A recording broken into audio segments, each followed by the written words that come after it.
Hey friends, happy Monday and welcome back to another week of What's for Dinner. If you're new here, hello and welcome. I am Taylor. I'm a stay-at-home wife and mom, and I share What's for Dinner videos just like this every week to hopefully motivate you to cook more for your family and give you some new meal ideas. I've been doing this since 2018. I always lose track. It's 2018. So 6 years now, and I've got a ton of videos. If you want to check out the playlist down below, if you're not already subscribed, make sure you hit that subscribe button if you like these kinds of videos. This week I have a couple new things to share with you, as well as some tried and true recipes that I've made many times. So let's go ahead and get into this week's What's for Dinner.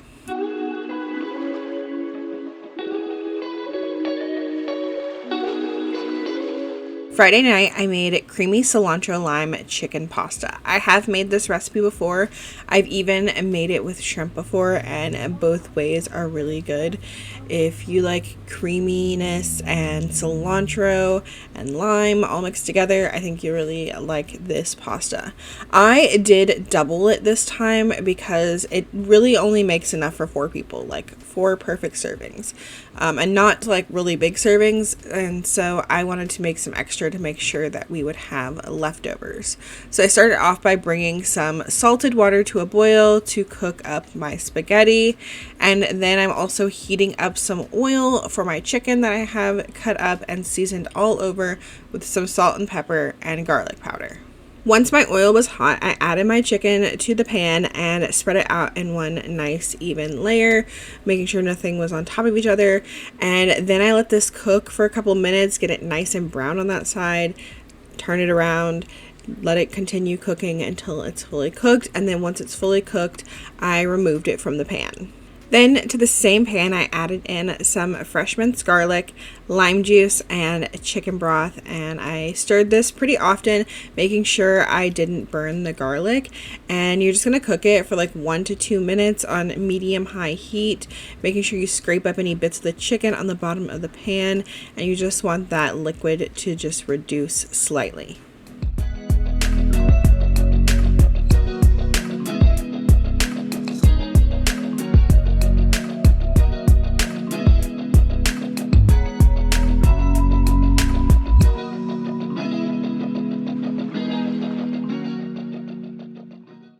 Then I added in some heavy cream and milk, and the recipe doesn't say to do this, but anytime I have cold milk products that are going into an already hot sauce or hot pan, I like to warm the milk products in the microwave for about a minute, just so that they're slightly warm and you don't have cold going into hot. And then that helps heat it up a little bit faster on the stove. So once I added that in, I also added in the chopped cilantro and then brought this to a boil. And then once it came to a boil, I turned off the heat and added in my shredded Parmesan cheese. Once that was all melted in, I added in my cooked pasta, got that all tossed in, and then I added back in the chicken and tossed that in, and then this was ready to serve. I will say I meant to taste this and see if I needed to add more salt. It did need more salt, so just make sure you check for seasoning. And then I served this with some extra lime on the side to squeeze on top if we wanted it, and a little bit more Parmesan cheese on top. As I said, I've made this before. I've also made it with shrimp. We love it both ways. It is very good. And don't forget, all of the recipes that I mentioned will be linked in the description box down below, so you can go check those out and get the exact measurements. And remember, I did double this recipe. Saturday night, I made slow cooker Salisbury steak meatballs. I honestly cannot remember if I have made this exact recipe before, but it was really good, so I will be making it again. I've got Elijah helping me this night putting the meal together. So to the crock pot, we are adding 2 tablespoons of Worcestershire sauce, about a half a teaspoon of garlic powder, a half a teaspoon of onion powder, 1.5 cups of water, 2 brown gravy packets, and then because I don't add in sliced mushrooms, we did some of the Trader Joe's umami seasoning and also half of a sliced onion. Whisk that all together, and then we added in our package of frozen meatballs. I believe this was like a 25-ounce package, and we kind of tossed those, making sure they were coated with the sauce a little bit, and then we put a lid on this and cooked it on low for 4 hours. After the cook time, all I did was go in and stir this up. The sauce was nice and thick. It didn't need like any cornstarch or anything to thicken it up. And so then I just turned this down to warm and let it sit while I prepared our sides. To go with this, I just made some white rice in the Instant Pot. I will leave a video down below for how I make that. And then I also made a can of carrots. Sunday night I made goulash, which it's been so long since I made this that Andy joked that we haven't had it in 20 years. I've been making this recipe for a long time now. I think I have a video that's just this from either 2017 or 2018, and it's absolutely delicious. So I'm starting off here by browning up my meat. You're supposed to use 2 pounds of ground beef or ground turkey. This package was like 1.5 pounds of ground beef, so I just went with that this time. And then once it was about halfway cooked, I added in some onion and minced garlic and let that just continue to cook until the meat was completely cooked through. Once it was cooked through, then I started adding in my seasoning. So I measured out a tablespoon of Italian seasoning. I got 3 bay leaves, some seasoned salt, and black pepper. And then you're also supposed to do adobo seasoning. This is very important to the flavor. Unfortunately, when I made this, I thought I had some, but I was out. So I had to leave that out, and I added in like some other seasonings to try to substitute it. It did not turn out exactly the same. It was still like edible, but it was definitely missing that adobo seasoning flavor. So make sure you have that when you make this for it to be right. So I added that in. I also added in 30 ounces of tomato sauce, 30 ounces of diced tomatoes or crushed tomatoes. I did 3 cups of water. The original recipe calls for 2.5 cups of water and half a cup of beef broth, but I do all beef broth, so I added in some Knorr beef bouillon powder to turn that into a beef broth. Get everything in there and mix it together really well, and then I turn the heat to like medium low and let this simmer for 15 to 20 minutes, stirring occasionally. Then I add in 2 cups of Elba macaroni, give it a good stir, turn the heat down to medium low, and let this simmer for 15-ish minutes. The original recipe says like 30 minutes, but honestly, the noodles don't take that long to cook. You just want to cook this until your Elba macaroni is done, which for me took somewhere around 15 minutes. So I stirred this occasionally until my pasta was done, and then once it was done, all you have to do is go in and remove those bay leaves, and then we're going to stir in some shredded cheddar cheese and some shredded mozzarella cheese, and then that's it. This is ready to serve up. We like to do this with some buttered bread on the side, so that's what we had with this night, and this is delicious. It's a family favorite. I don't know why I haven't made it in so many years.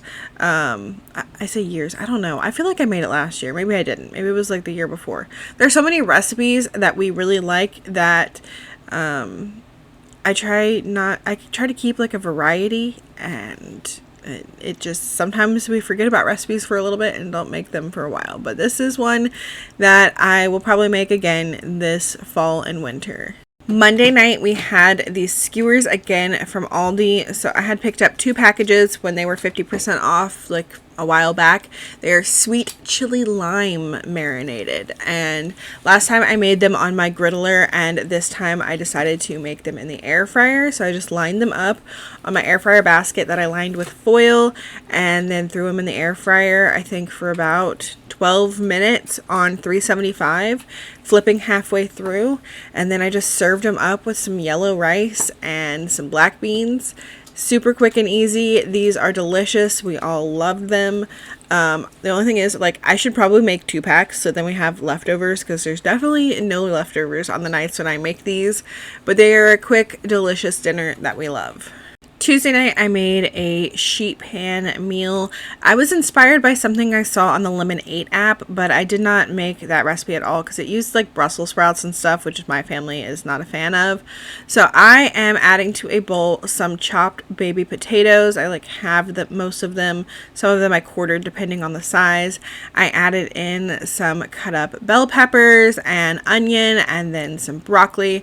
And then I'm seasoning everything all over. I did some olive oil, garlic powder, onion powder, paprika, some garlic and herb seasoning, salt, and then I gave everything a good toss. And then I decided I wanted some minced garlic, so I did the like refrigerated kind. I also added in some Italian seasoning. And then the main thing that I took away from the recipe that I saw on Lemonade was to use the Italian sausage links and just cut them up. So I used my kitchen shears and cut each little sausage link into bite-sized pieces. I think I did like 4 or 5 pieces per link and just toss those in there on top. I was actually prepping this early in the day so that when we came home from hanging out, playing Pokemon and stuff this evening, that I could just come home, dump this out on a sheet pan and stick it in the oven real quick. So all of this went in a big bowl, lid on, in the fridge for a couple hours. And then when we came home, I preheated the oven to 425, dumped everything out on a sheet pan, and stuck this in there for 25 minutes. After 25 minutes, came out, I checked to make sure the potatoes were done and the sausage was done, and then I sprinkled this with some freshly grated Parmesan cheese and stuck this back in the oven under the broiler for about 4 minutes until everything got nice and toasted and that cheese was melted. And then I just served this on top of some boxed rice pilaf, and to me, it was delicious. I didn't really care for the broccoli for some reason. Like maybe the broccoli didn't get seasoned enough, but I loved like the sausage and the potatoes and the peppers and the onions, and all on top of the rice. Lily for some reason did not care for the Italian sausage, even though she likes Italian sausage and other things. It was just a weird kind of night. Everybody ate it, but she said she didn't care for the sausage. So I don't know if I'll make this exactly again, but it really was a good, easy dinner that I could prep earlier in the day.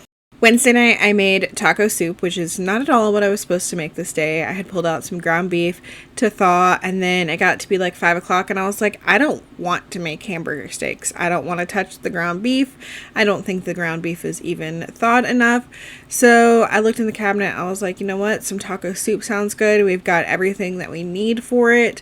So I'm going to make that. We've had some chilly days here in Georgia, and so the soup was really nice to have. So I started off by getting my ground beef in the pot, started browning it. It was a little bit frozen still. So once it started to brown up a little bit, then I added in half of a diced onion and my taco seasoning and just let that continue to cook until the meat was fully cooked. Then I added in some minced garlic and let that cook for like 30 seconds to a minute. And then I'm going to start adding in everything else that I need for my soup. This is something that you can just kind of wing and add whatever you have on hand. So I added in a can of diced tomatoes, a can of diced green chilies, and then 1 can of corn, 1 can of black beans, and 1 can of kidney beans that had all been drained and rinsed, and then 4 cups of water. And then in order to make my water into broth, I did 3 teaspoons of the Knorr chicken bouillon and then 1 teaspoon of the Knorr tomato bouillon. And that was it. Whatever you have on hand, you could add to this. And then I put a lid on this and let it cook on like medium heat for like 20 minutes. Let it kind of simmer. And then whenever you're ready to serve it up, just serve it up with some cheese on top. And then we also did some chips to kind of go on top. We had some corn chips or tortilla chips, whichever you wanted. And this was so good. There was leftovers too for Andy and I for the next day for lunch. And it was like, it's like chili. It was even better the next day. I told the kids this was basically like chili, but taco chili. When they were asking me what we were having for dinner, they were like, taco soup, what's that? I'm like, you guys don't remember taco soup? We've definitely had this before. But that's how I described it to them. And it was really good.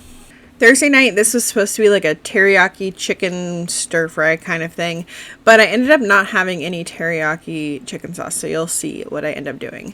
I started off by heating up some oil, and then I've got my chicken here that I have seasoned all over with salt and pepper and garlic powder and onion powder, and I'm just going to cook that up until it's all the way cooked through.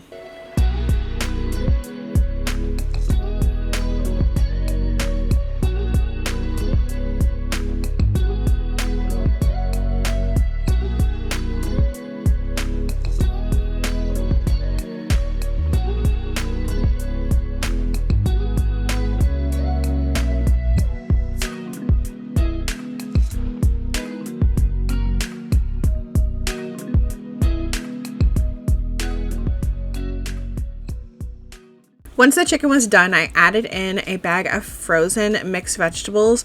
This is like an Asian medley, I think. And I did steam these in the microwave first, and then I added them in here to kind of get them a little bit crisp on the edges, a little bit browned. Let that cook for like 2 to 3 minutes, and then I'm adding in the stuff to make my sauce. So I added in about 1/4 cup of water, and then since I was out of teriyaki sauce, I added in the rest of this Japanese barbecue sauce that I had picked up at Aldi a while back. I had probably about 1/3 of the bottle left, so I did what was left, and then I added some water to the bottle to get any remaining sauce out of there, and just added that in, gave everything a good stir, and then I let this cook on like medium heat until that sauce like thickened up. And you can see here, got nice and thick, and then I just served this on top of some white rice, and it was delicious. I didn't have too many complaints even about these frozen veggies. I think because I had already steamed them and then they cooked in that sauce, most of them tasted really good. They did not care for the snap peas, at least the outer part of them, the outer shell. The peas like came out and they liked them. There was even baby corn in there, which I ate. Wasn't too bad. So yeah, it was pretty much a win. We all enjoyed it. It filled our bellies, and that's what's really important. But that is going to be it for this week's What's for Dinner. I hope that y'all enjoyed it. If you did, make sure you leave me a thumbs up. Make sure you're subscribed down below if you're not already. And leave me a smiley face emoji in the comments. Let me know you made it here all the way to the end. And you can also let me know down there if you plan on making any of these recipes. I hope y'all have a great week, and I will see y'all in the next one. Bye!